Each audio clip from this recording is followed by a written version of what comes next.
میں نے گووند کے والد اور پروفیسر کے تمام الزامات دھیان سے سنے اور انہیں چائے وغیرہ پلائی۔ اس دوران چند اور لڑکے ہانپتے کانپتے تھانے میں داخل ہوئے اور انہوں نے بتایا کہ گووند کا کہیں سراغ نہیں ملا۔ دوسری طرف تیمور بھی اپنے گھر سے غائب ہو گیا تھا۔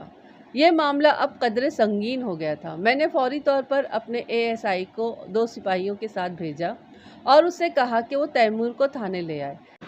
کنگ کالج کے نئے آنے والے لڑکوں نے بتایا کہ ٹیکرا گلی سے تقریباً 2 فرلانگ پیچھے سڑک کے ساتھ ڈھلان پر خون کے دھبے ملے ہیں اور فلیٹ بوٹوں کے نشان بھی ہیں۔ یہ بہت اہم اطلاع تھی۔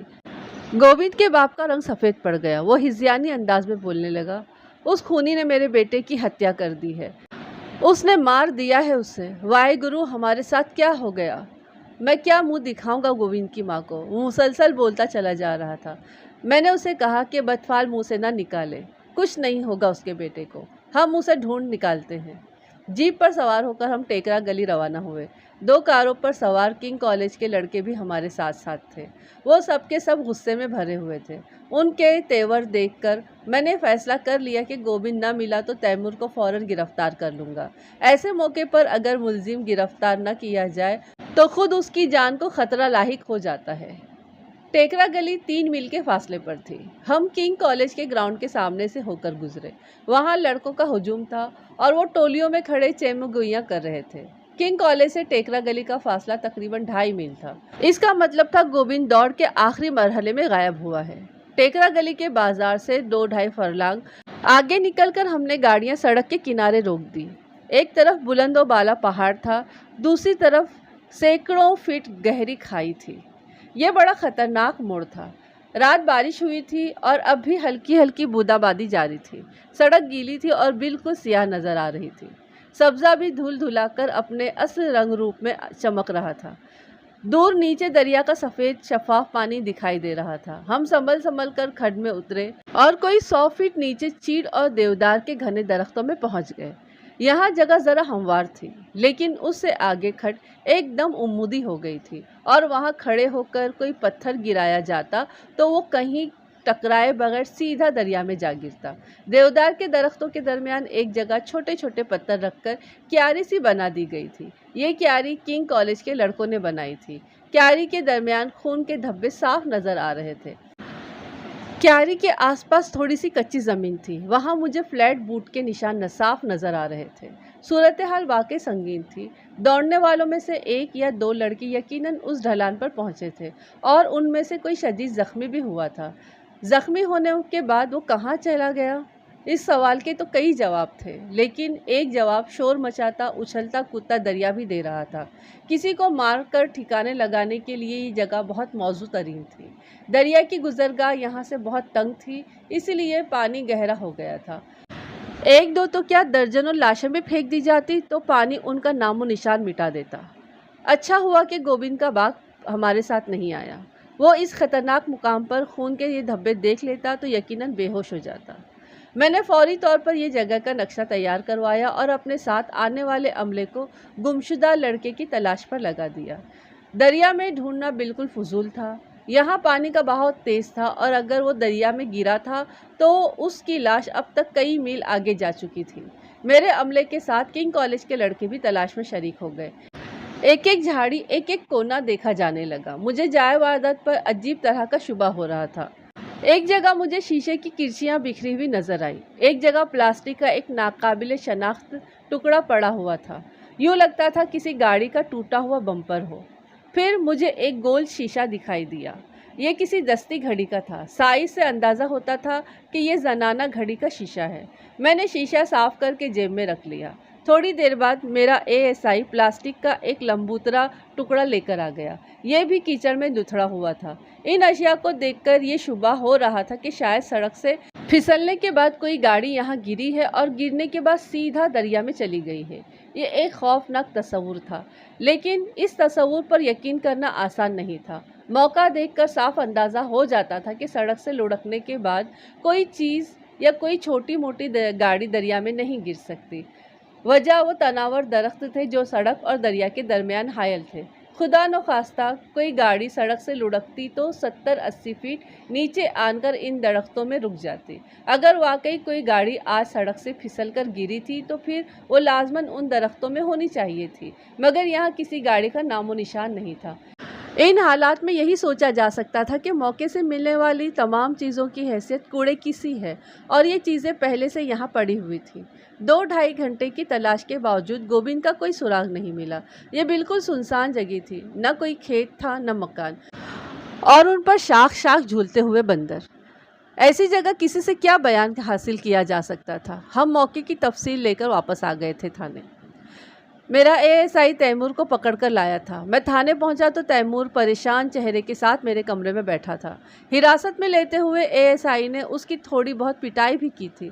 اس کا ایک گال سرخ ہو رہا تھا اور گریبان بھی پھٹا ہوا تھا۔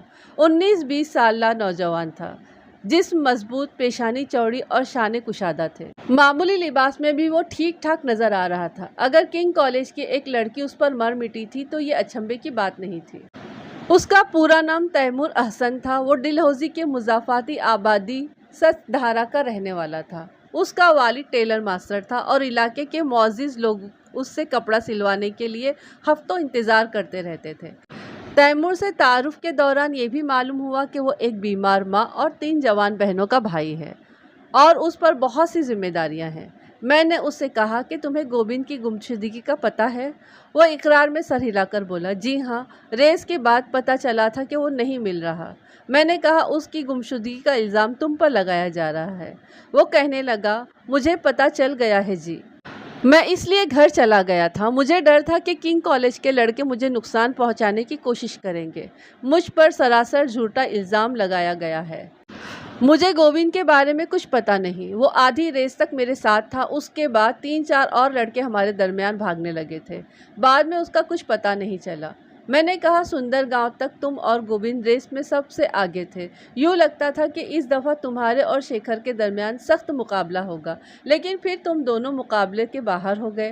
تم شاید 1900 نمبر پر آئے اور گوبند ابھی تک پہنچا ہی نہیں۔ میں گوبند کے متعلق کیا کہہ سکتا ہوں جی؟ مجھے تو اپنا پتہ ہے۔ سندر گاؤں سے آگے 2 میل کی چڑھائی ہے۔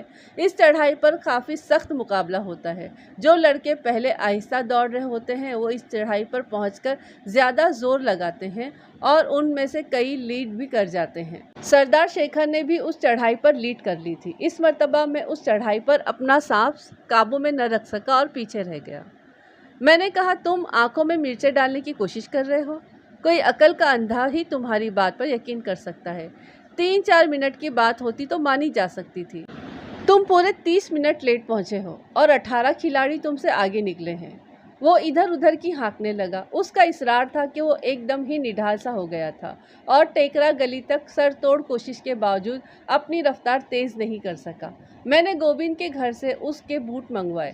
بوٹوں کے تلوں پر وہی ڈیزائن تھا جس کا کھرا وقوع کی کچی زمین پر ملا تھا، لیکن اس ثبوت کی بنا پر تیمور کو مجرم قرار دینا مناسب نہیں تھا۔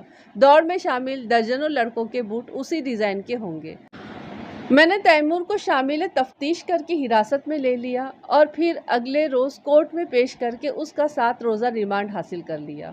اس کے علاوہ میں نے کنگ کالج اور پبلک کالج کی پرنسپل حضرات سے ملاقات کی اور انہیں وارننگ دی کہ اپنے اپنے لڑکوں کو سنبھال کر رکھیں۔ گمشدہ لڑکے کی وجہ سے کسی طرح کا ہنگامہ کھڑا نہیں ہونا چاہیے۔ اگر وہ مناسب سمجھتے ہیں تو مجھے زیادہ جوشیلے لڑکوں کے ناموں کی لسٹ دے دیں تاکہ امن و امان کی خاطر انہیں 1-2 دن کے لیے پکڑ لیا جائے۔ جوشیلے لڑکوں کے نام تو فراہم نہیں کیے گئے، لیکن دونوں پرنسپل حضرات نے یقین دلایا کہ گڑبڑ نہیں ہوگی۔ اگلے روز شام کو تیمور کا والد بہت گھبرایا ہوا تھانے پہنچا۔ اس کے ساتھ محلے کے 2-3 معتبر افراد بھی تھے۔ وہ دراصل شہر سے باہر گیا ہوا تھا، اب آیا تھا تو بیٹے کی گرفتاری کی اطلاع ملی تھی، اور یہ بھی اطلاع ملی تھی کہ اسے تھانے میں مارا پیٹا جا رہا ہے۔ مجھے معلوم ہوا کہ جوانی میں خود بھی دوڑ میں وہ حصہ لیتا رہا ہے۔ اس زمانے میں سردار شیکھر کا والد یعنی سردار اشوک بھی جوان تھا اور اس 18 میل کی دوڑ کا چیمپئن سمجھا جاتا تھا۔ ماسٹر حیات محمد سردار اشوک کے اچھے حریفوں میں سے ایک تھا، لیکن وہ کبھی سردار کو ہرا نہیں سکا۔ ایک طرح سے تاریخ اپنے آپ کو دہرا رہی تھی۔ سردار اشوک کی جگہ سردار شیکھر نے اور ماسٹر حیات کی جگہ تیمور نے لے لی تھی۔